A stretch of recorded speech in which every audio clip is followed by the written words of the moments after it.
and welcome back to Map the Maze.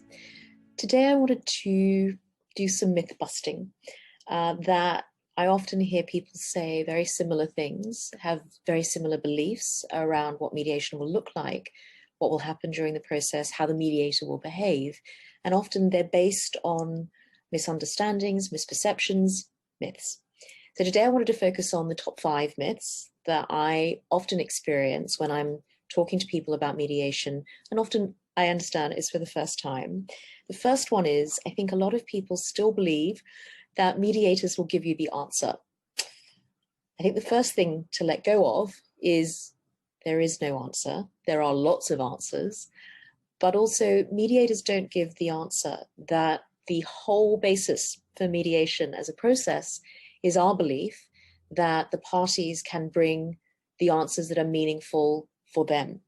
And so that's why it's not as simple as what's the formula, or can we put in these data points and come out with a plan. It doesn't mean that mediators can't give helpful information. So particularly if you're in a family mediation working with a mediator and you have children, then definitely we can provide objective criteria, research-based information that is helpful for families, that's based on many years, many decades now of research into what is supportive for children and what is less helpful for children. But certainly we would never say this is the answer for your child. Mediators are much more likely to say, here is the research, these are some of the options, these are some of the ways that you might consider looking at that. The other thing that I think we can do sometimes that is helpful for people is sometimes people just get stuck. They have a principle that they're agreeing on, but they have challenges in implementing it. So what are some of the practical ways that people apply this principle? And so I think definitely we can help with some of those practical implementation things that we've seen other families try, and sometimes logistical ideas that we've seen other families use. So often if I'm working with a couple and they're struggling to come up with a practical way to implement something they've agreed in principle, I can share with them, well, these are some of the other ways. So some families have tried this, some families have tried that. Just give people some options. So we can't give people answers because we don't know what the answer is for their family, but we can help support them coming up with the answer. The second one that I think I hear all the time is that people still think that mediators will give legal advice. So in most places, mediators are not able to give legal advice, as you can kind of easily see how that would be difficult, that it can challenge our impartiality, it can lead to a conflict of interest, and that, you know, many mediators are not legally qualified. So we don't tend to give legal advice. The other thing I would say is people sometimes say, well, you'll tell us what the judge would do. And of course, I don't know what a judge is going to do. I have a sense of what a range of outcomes might look like. But at the end of the day, mediators, unlike judges, don't get presented with evidence. We don't challenge evidence. We don't interrogate it. And so we're not in a position to give legal advice in that sense. Again, we can help with, this is a range that I've seen. This is what people often do in mediation, which may indeed be different to what happens in court, but we certainly can't give legal advice. And sometimes I find that people cheekily will ask a question, which is really, what is the legal advice, in a kind of roundabout way to get legal advice from mediators. So I think we're all kind of wise to that we've all had clients who have tried to get some legal advice from mediators dressed up as a question. So no, we don't give legal advice, even if we are legally qualified. The third one that happens a lot is that, particularly if we have to deal with financial arrangements, there's often a huge amount of disclosure. We need to work on transparency. We need to make sure that everybody around the table feels all of the information is out. They've asked the questions they need to ask, that the issues that they're worried about have been raised. And sometimes people will say to me, particularly I think if they feel disempowered around the finances, oh, but you'll check. You'll ask all the questions. And again, it's not my role. It's not my place as the mediator to question the adequacy of information. often I don't need to, because if somebody is feeling there hasn't been transparency, that there hasn't been full disclosure, they will ask. I need a minimum of information in order to be able to ensure that we cover all of the points that need to be covered and that we can document it correctly, because at least in my jurisdiction, that's part of my responsibility, is preparing that mediation agreement at the end to make sure that everything is properly described and covered. But it's not my place to say, well, surely you have another bank account in the Caymans, or surely this isn't the right valuation for this property. That's not my place.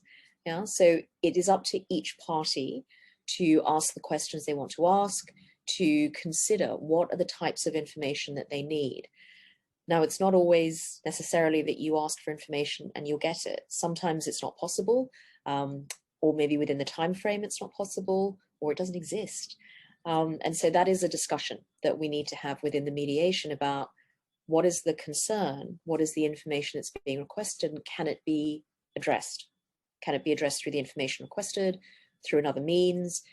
Or maybe, and sometimes this is the sad case in mediation, that there are rabbit holes that you can go down. And at the end of the rabbit hole, there may or may not be what you think there is, but the cost and the time to get there can be significant and can be more than the rabbit hole contains. So sometimes that's also a tough discussion that we need to have with parties about, okay, you think there is something potentially out there. How worthwhile is this pursuit? If it's not information that's readily available, if it's not information that is part of what would be a normal court process, and therefore there's resistance to providing additional information, what is it that you think you're chasing? How worthwhile is that in comparison to the time and cost in order to pursue that information? So that's sometimes a tough conversation that we need to have with parties. The fourth myth, that mediators will make sure things are fair. And it's interesting to me because it's really important from my perspective that I get a sense of what is it that people are trying to achieve through the mediation, beyond the positions that they may have. What is it they'd like, big picture, principles to walk away with? And often people will say, I want this to be fair. I want this to be reasonable. The challenge is, as you can probably imagine, one man's reasonable, another man's completely ridiculous. So it's not, again, for mediators to decide or to advise that an arrangement or an agreement is fair. Our role is to make sure that the discussion, the negotiation, is held in the most constructive, the most productive way possible. But the outcome, again, is in the hands of the parties, that people need to make their own decisions about whether this is something that they think is reasonable, that they think this is something they can live with, that they think this is enough for them to be able to move on. And that's really, from my perspective, more important even than, is this what someone might think is fair? Is this enough for them to be able to move forward or not? Yeah, that's, for me, that's the most important question. And the last one, which I think is the most popular myth, is that somehow, even though it hasn't happened during the relationship, it hasn't happened during the marriage, that mediators will make the other person reasonable. So I hear this a lot. Oh, but you're there to make sure that they agree, or you're there to make sure that they'll be reasonable. And definitely, I mean, that would be a nice thought if I had that kind of power or that kind of magic wand. But if somebody has been difficult to negotiate with or challenging within the relationship, coming to mediation isn't going to make them an easier person to deal with. It might make them a more savvy person about what are the consequences of not getting an agreement, but it's not going to make them more reasonable than you thought they were in the relationship. So whilst it's a nice idea that we had some kind of magic wand, sadly no mediator has it. What we can do, and what we try to do, is help parties to move past any of the emotions which may be clouding their thinking, to identify priorities, to hear other perspectives, to understand that there's more than one side to the discussion. And that can make people more negotiable, can make people more ready to work collaboratively. But just a magic wand to make people more reasonable, I have put it on every Christmas list since I became a mediator, and Santa's never given it to me. So I don't think it's going to happen. Anyway, those are my top 5 mediation myths. So I hope that's helpful if you're thinking about mediating, or you're maybe in a mediation at the moment. Stay tuned next week. I'm not entirely sure what I'll be talking about, but we'll find out. Take care, and I will see you soon.